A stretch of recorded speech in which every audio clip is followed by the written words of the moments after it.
que vai falar pelo PSB. Vossa Excelência tem 10 minutos.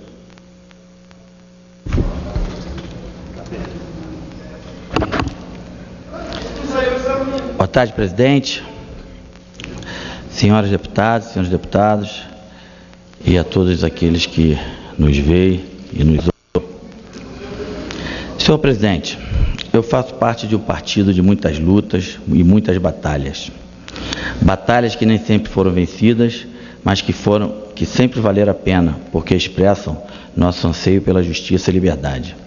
Refundado em 1985 por homens e mulheres que resistiram à ditadura militar, sofrendo perseguições, mandatos cassados, o PSB denunciou a tortura num dos seus primeiros programas de televisão e defendeu a punição rigorosa para esse tipo de crime. Entre meus colegas de bancada está uma mulher de luta, a deputada Luísa Erundina, defensora histórica dos direitos humanos. Ela coordena hoje, nesta casa, a Comissão Parlamentar Memória, Verdade e Justiça, que tem o objetivo de acompanhar e apoiar os trabalhos da Comissão Nacional da Verdade na revelação de fatos ainda obscuros que ocorreram durante a ditadura civil-militar no período de 64 a 85. A criação da Comissão Nacional da Verdade é uma obrigação moral e política que decorre do reconhecimento pelo Estado brasileiro de que ele teve sim responsabilidade por crimes cometidos durante a última ditadura e por isso deve esclarecimentos e reparação às famílias das vítimas, isto é, das pessoas que foram torturadas e assassinadas por agentes do Estado naquele período. Esse reconhecimento aconteceu lá atrás, em 95, com a edição da Lei 9.140 no governo Fernando Henrique Cardoso. Minha amiga Erundina deu uma contribuição importante nessa busca da verdade, quando ocupou a Prefeitura de São Paulo e determinou a abertura de uma vala clandestina localizada em um cemitério municipal, que levou à descoberta entre 1.049 ossadas de 8 corpos desaparecidos na época, de 8 corpos desaparecidos politicamente. Este episódio resultou também na criação de uma CPI na Câmara dos Vereadores da capital. Esse foi o início da abertura dos arquivos sobre aquele período. Esta casa, que teve suas portas fechadas durante o regime de exceção, cumpriu parte do seu dever ao atender o pleito da deputada Erundina e restituiu simbolicamente os mandatos dos 173 deputados federais cassados pela ditadura. Muita gente não sabe, mas o senhor Marinho, antes de entrar para o milionário negócio do futebol, chegou a ter algum destaque como político.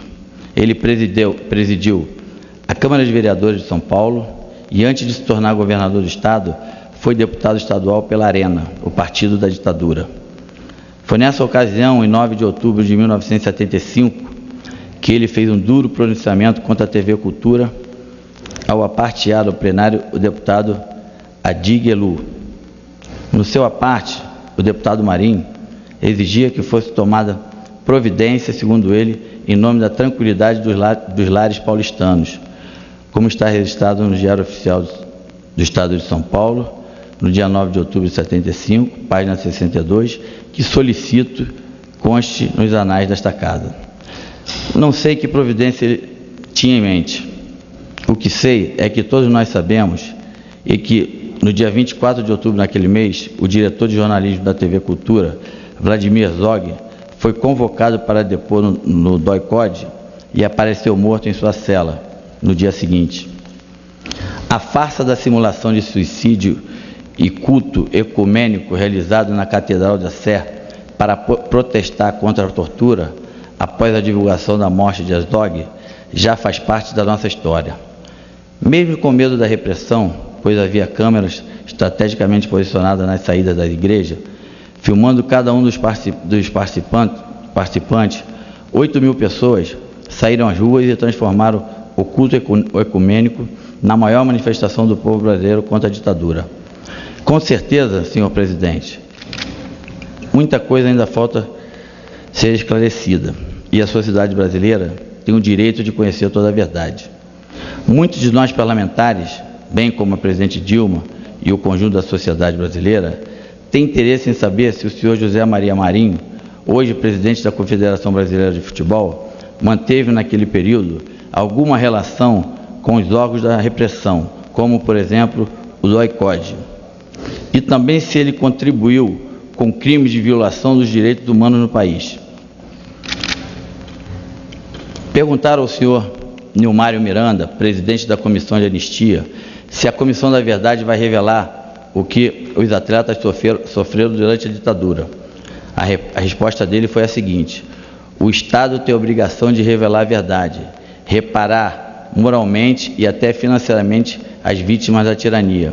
O país está descobrindo que o direito à verdade é um direito irrenunciável.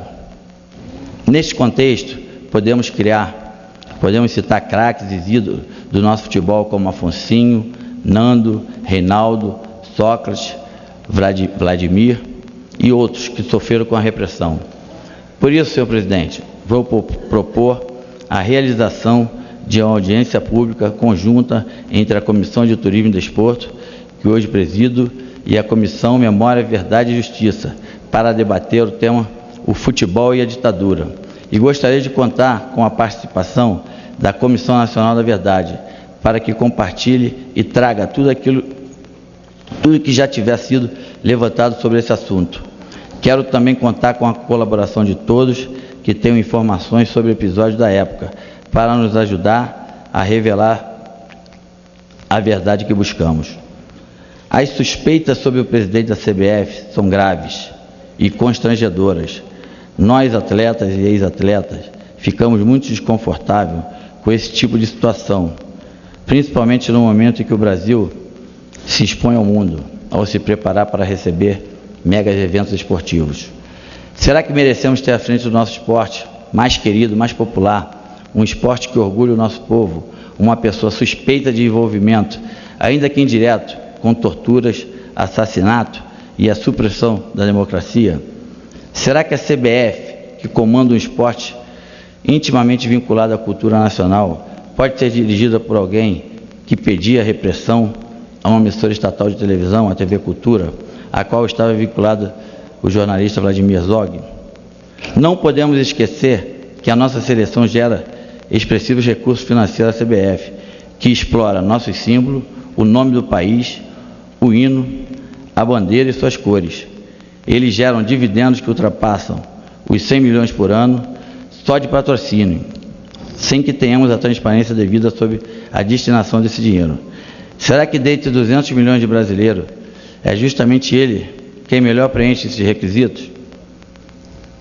Quem mais o Brasil passa para o mundo e para a história do futebol, tendo à frente da CBF e do COL um personagem com esse perfil? Tenho observado que a presidente Dilma tem dificuldade em engolir o presidente da CBF, assim como o ministro Aldo Rebelo também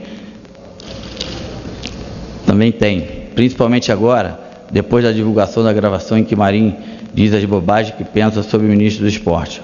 Quero dizer que discordo de tudo aquilo que foi dito pelo senhor Marinho. Então, será que como presidente do COL e da CBF, Marinho terá tranquilidade para figurar ao lado da presidenta Dilma e do ministro Aldo Rebelo na recepção às autoridades estrangeiras? Acho que o senhor Marinho não tem o direito de chamar de delinquente, como pode ser conferido no site da CBF, aqueles que simplesmente buscam a transparência e a verdade. O que a sociedade brasileira reivindica é o acesso à informação, aos fatos, o que é direito de todos e que o Estado tem o dever de propiciar.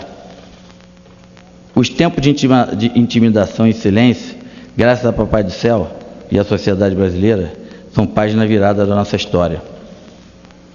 E só por isso estamos aqui. Podemos dizer o que pensamos. Era o que eu tinha a dizer. Muito obrigado, presidente.